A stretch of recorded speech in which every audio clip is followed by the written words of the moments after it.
Hello friends. स्वागत है आपका हमारे यूट्यूब चैनल आर के हिंदी कहानियों में।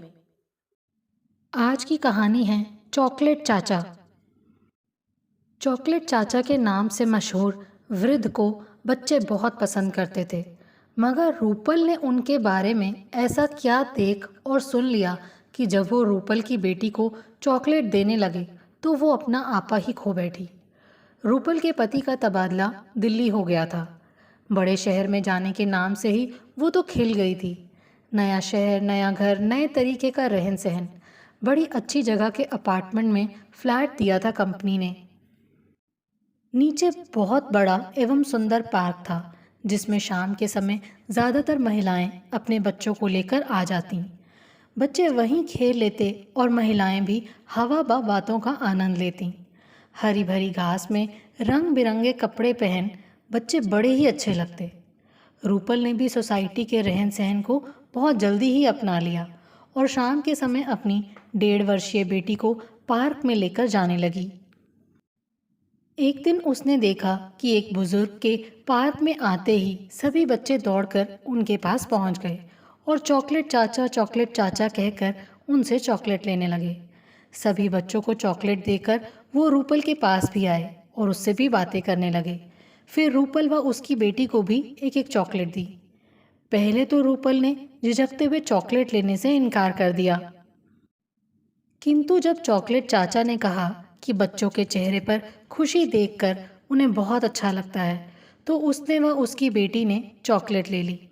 पूरे अपार्टमेंट के लोग उन्हें चॉकलेट चाचा के नाम से ही पुकारते, इसलिए अब रूपल की बेटी भी उन्हें चॉकलेट चाचा कहने लगी और उनसे रोज चॉकलेट लेने लगी। वो भी और बच्चों की तरह उन्हें देखकर दौड़ पड़ती। ऐसा करते करते 6 माह बीत गए। अब तो रूपल की अपार्टमेंट में सहेलियां भी बन गई थी। एक दिन उसकी एक सहेली ने, जिसकी 10 वर्षीय बेटी थी, उससे पूछा, क्या तुम चॉकलेट चाचा को जानती हो? रूपल ने कहा, हाँ, बहुत अच्छे इंसान हैं, सारे बच्चों को बहुत प्यार करते हैं। उसकी सहेली ने कहा, मैंने तो सुना है कि चॉकलेट के बदले लड़कियों को अपने गालों पर किस करने के लिए बोलते हैं। रूपल बोली, ऐसा तो नहीं देखा। सहेली ने आगाह करते हुए कहा, तुम थोड़ा ध्यान देना इस बार जब वो पार्क में आए। रूपल ने जवाब में हाँ कह दिया। अगले ही दिन जब रूपल अपनी बेटी को लेकर पार्क गई तो उसने देखा कि चॉकलेट चाचा वहाँ बैठे थे। उसकी बेटी दौड़कर उनके पास गई और उनके गालों पर किस कर दिया। रूपल तो ये देखते ही सन्न रह गई। वो तो समझ ही नहीं पाई कि कब व कैसे चॉकलेट चाचा ने उसकी बेटी को किस करने के लिए ट्रेंड कर दिया था।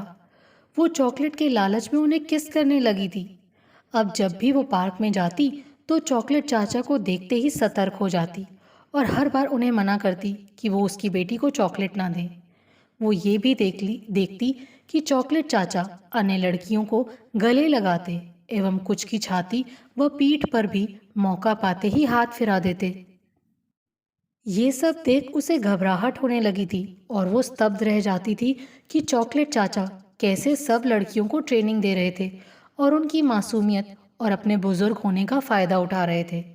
उसने अपने पति को भी ये बात बताई, तो जब कभी वो अपने पति व बेटी के साथ पार्क जाती और चॉकलेट चाचा को देखती तो उसके पति ये कह देते कि उनकी बेटी को डॉक्टर ने चॉकलेट खाने के लिए मना किया है, इसलिए वो उसे ना दें।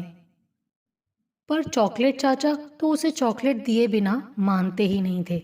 दोनों पति पत्नी ने उन्हें कई बार समझाया, पर वो किसी न किसी तरह उनकी बेटी को चॉकलेट दे ही देते। अब रूपल चॉकलेट चाचा को देखते ही अपनी बेटी को उनके सामने से हटा ले जाती, लेकिन चॉकलेट चाचा तो अपार्टमेंट में सब जगह घूमते और उसकी बेटी को चॉकलेट दे ही देते। बदले में उसकी बेटी उन्हें बिना बोले ही किस कर देती। अब रूपल मन ही मन डरने लगी थी कि इस तरह तो उसकी बेटी चॉकलेट या किसी अन्य वस्तु के लिए किसी के भी पीछे चल देगी, और वो इतनी बड़ी भी नहीं थी कि वो उसे समझा सके। इस तरह तो कोई भी उसकी बेटी को बहला फुसला सकता है। उसने फैसला कर लिया कि अब वो चॉकलेट चाचा को मनमानी नहीं करने देगी। अगले दिन जब चॉकलेट चाचा अपने अन्य बुजुर्ग मित्रों के साथ पार्क में आए और जैसे ही उसकी बेटी को चॉकलेट देने लगे, वो चीख कर बोली, मैं आपको कितनी बार बोलूं कि आप मेरी बेटी को चॉकलेट ना दें। इस बार चॉकलेट चाचा रूपल का मूड समझ गए। उनके मित्र तो इतना सुनकर वहां से नदारद हो गए। चॉकलेट चाचा भी बिना कुछ कहे बोले वहां से खिसक लिए। किसी बुजुर्ग से इस तरह व्यवहार करना रूपल को अच्छा नहीं लगा, इसलिए वो पार्क में अकेले ही चुपचाप बैठ गई।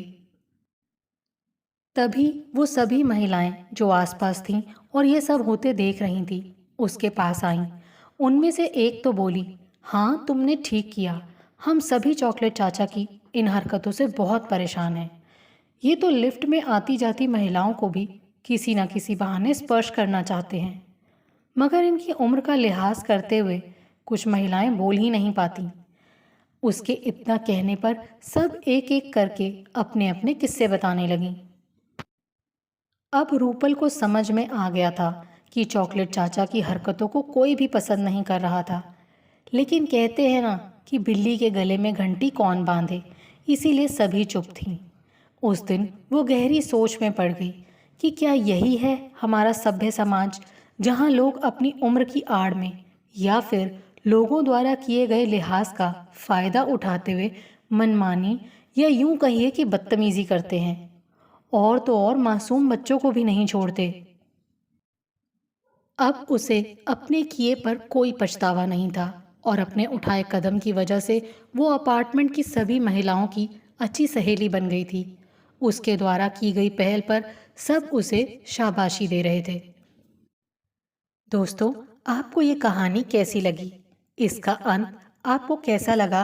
प्लीज़ कमेंट करके ज़रूर बताएं। आपके सुझाव मेरा हौसला बढ़ाएंगे ताकि मैं एक बेहतर तरीके से आने वाली कहानियाँ प्रस्तुत कर सकूं।